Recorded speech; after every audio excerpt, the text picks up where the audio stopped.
ಆತಂಕ ಹುಟ್ಟಿಸಿರುವ ಘಟನೆ.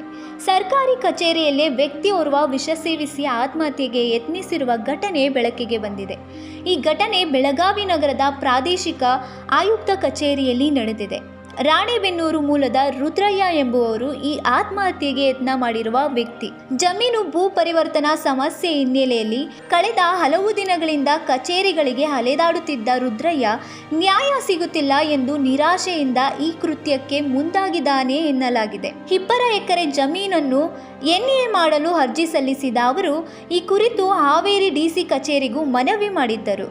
ಆದರೆ ಲ್ಯಾಂಡ್ ವಿಡ್ತ್ ಚೇಂಜ್ ಆಗೋವರೆಗೂ ಎನ್ಎ ಪ್ರಕ್ರಿಯೆ ಸಾಧ್ಯವಿಲ್ಲ ಎಂದು ಅಧಿಕಾರಿಗಳು ತಿಳಿಸಿದ್ದರಿಂದ ಅವರು ಮತ್ತಷ್ಟು ಸಂಕಷ್ಟಕ್ಕೆ ಸಿಲುಕಿದ್ದರು. ಈ ಹಿನ್ನೆಲೆ ಸಮಸ್ಯೆಗೆ ಪರಿಹಾರ ಕಂಡುಕೊಳ್ಳಲು ಬೆಳಗಾವಿಯ ಪ್ರಾದೇಶಿಕ ಆಯುಕ್ತ ಕಚೇರಿಗೆ ಹಲವು ಬಾರಿ ಭೇಟಿ ನೀಡಿದ್ದ ರುದ್ರಯ್ಯ ಇಂದು ಮತ್ತೊಮ್ಮೆ ಆಯುಕ್ತೆ ಜಾನಕಿ ಅವರನ್ನು ಭೇಟಿ ಮಾಡಲು ಬಂದಿದ್ದರು.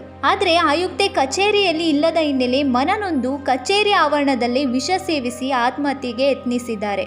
ಘಟನೆಯ ತಕ್ಷಣವೇ ಅವರನ್ನು ಆಸ್ಪತ್ರೆಗೆ ಸಾಗಿಸಲಾಗಿದ್ದು, ಪ್ರಸ್ತುತ ಬೆಳಗಾವಿ ಬಿಮ್ಸ್ ಆಸ್ಪತ್ರೆಯಲ್ಲಿ ತೀವ್ರ ನಿಗಾ ಘಟಕದಲ್ಲಿ ಚಿಕಿತ್ಸೆ ನೀಡಲಾಗುತ್ತಿದೆ. ಈ ಘಟನೆ ಮಾರುಕಟ್ಟೆ ಪೊಲೀಸ್ ಠಾಣಾ ವ್ಯಾಪ್ತಿಯಲ್ಲಿ ದಾಖಲಾಗಿದ್ದು, ಪೊಲೀಸರು ಪ್ರಕರಣ ದಾಖಲಿಸಿಕೊಂಡು ತನಿಖೆ ನಡೆಸುತ್ತಿದ್ದಾರೆ. ಸರ್ಕಾರಿ ವ್ಯವಸ್ಥೆಯಲ್ಲಿ ಪರಿಹಾರ ಸಿಗದೆ ನಿರಾಸೆಗೆ ಒಳಗಾದ ವ್ಯಕ್ತಿ ಈ ಮಟ್ಟದ ನಿರ್ಧಾರ ತೆಗೆದುಕೊಂಡಿರುವುದು ಚಿಂತಾಜನಕ ಸಂಗತಿಯಾಗಿದೆ.